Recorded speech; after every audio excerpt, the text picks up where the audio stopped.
21 అవతారాల్ని ఒక్కసారి స్మరిస్తే చాలు, అది వింటే చాలు. వాటి పేర్లు విన్నంత మాత్రం చేత విష్ణు ప్రీతికి పాత్రుడవుతాడు. వేరొక్కసారి జాగ్రత్తగా వినండి. మొట్టమొదట ఆదినారాయణుడు, సనకసనందనాదులు.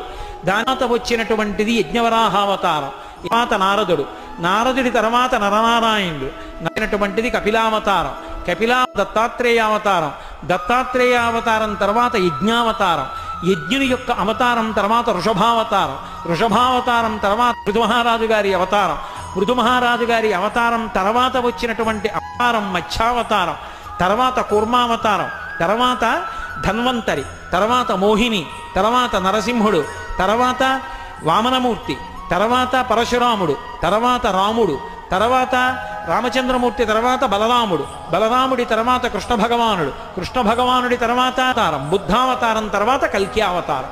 మొత్తం 21 అవతారం.